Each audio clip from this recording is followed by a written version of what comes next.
Pirmas dalykas vis tiek dėmesio koncentravimas. Tu turi mokėti koncentruoti. Tu gali pirštą koncentruotis, beikoje vėl mokyti. Yra daug pratimų, supranti, koncentruoti. Dėmesį, pirmas dalykas dėmesio koncentracija yra svarbiausias. Paskiau jau tu išmoksti, kai jau moki kažkiek koncentruoti, tu gali raumenis atpalaiduoti valingai išmokti ir tu moki koncentruoti. Faktiškai kaip yra bazė dalykai, jeigu taip sakyti, remiasi. Dėmesio koncentracija ir vizualizacija, imagination, vaizduoti. Du dalykai.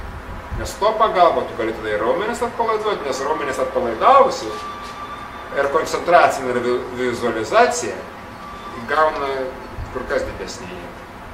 Tai va, bet pirmas dalykas vis tiek turi mokėti koncentruoti dėmesį, paskui vizualizuoti. Tada atpalaidavimas raumenų.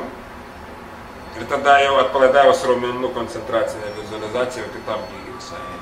Toks ryšys, jeigu tu esi valdęs ant cigūną, tu gali koncentruoti, pavyzdžiui, jėgą. Pavyzdžiui, tai koncentruoti jau mokėjimas jau didelis dalykas. Tu gali koncentruoti jėgą, tam, sakyti, smūgį sukoncentruoti jėgą. Čia grinai, sakytų, tu gali ir pats būti žvalesnis ir stipresnis, pavyzdžiui, kovos metu, treniruočių metu, ir tu gali, jeigu tu cigūną gerai valdėsis, tai tu gali sugebėti susikoncentruoti į galėsnį, tai tu, ten, nežinau, mešką, kai užmušė tigras, su to pulvovą, supranti? Čia sugebėjimas, čia sugebėjęs koncentruoti. Čia yra kaip, kažkaip tai yra subtili energija, ne? Subtili energija, kuri yra kosmose, yra gamtoje. Ne kosmose, o universe. Universe turime omeny, kad gamtoje, Žemės pasaulis. Yra subtili energija. Jis yra žmoguje, gyvūne kiekviename. Ji nematoma, neapčiuopiama yra kaip daleiskim ašaros ar ten. Ji neapčiuopiama. Jinai jungia visus čia žmogui. Jinai, pavyzdžiui, funkcionuoja, kas liečia gamtoje, ne? Funkcionuoja savaip. Ir šitą gamtos šį, jinai yra susijusi su žmogaus organizmu šį, tai su gyvūno organizmu. Ir kaip jinai susijusi yra, jinai kaip tie kanalai, ar ne, jie, kaip sakyti, organai, jie atsiveria į aplinką. Jie atsiveria į aplinką. Kepenis atsiveria. Jis skaitosi yra, ausis yra, ir kanalai, pavyzdžiui, kuriais teka čia per žmogaus organizmą, turi vidinį tekėjimą ir jie turi išorinį tekėjimą. Supranti, oros pavyzdžiui, regionas. Ir per tuos, jie gali sąveikauti su aplinkinė, daleiskim, čia, ne?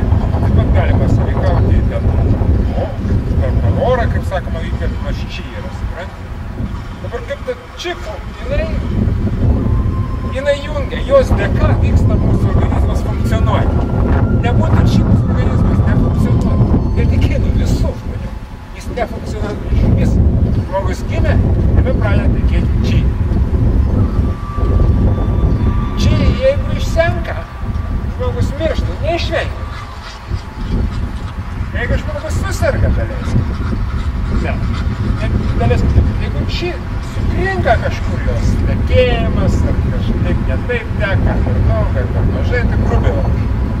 Iš karto lyga bus tam organe toj vietoj. Ir čia, tai viskas taip vyks, kaip moksliškais terminais, aiškiai žinot, bet čia taip vyksta, aš papasakosiu. Spaudi taip, esmė, mes tipo negalima aparatais užfiksuoti. Viską galima įtarti magnetiniai, kaip sakant, lemai tikriausiai galima užfiksuoti. Bet esmė tokia pojūčiais yra, tau padaro, daleiskim, per meridianus, tam tikrą tvarką kažkur tais prabanė atkas, arba deginimas pabanė, daleiskim, teisingai, tikslingai. Daleiskim, su tikslu, kad valyti, kaip sakant, čia didėjimas sustiprinti meridianą, būtent tuo meridianą. Daug ką eis, kauštas srovė, ir būtent per meridianą praeis. Pasisakysim, mūsų gydytojai, kad taip atsitiko nuveisi.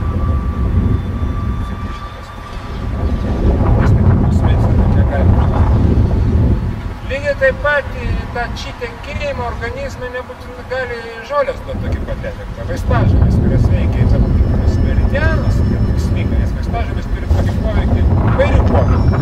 Vienas iš poveikių yra kryptingas veikimas į tarptautinius meridianus. Ir jeigu bus, kad veiktų meridianą būtent taip, kad jame tekėtų či, nes gali įvairiai veikti žolės, bus tokia sudėtis, pajusi irgi tą tekėjimą. Va ir viskas. Intekės ne per kepenį, skrandį, bet tu gali jaust, kad per koją tau prateka, per ranką, nes meridianą taip visą raizdą. O tam ir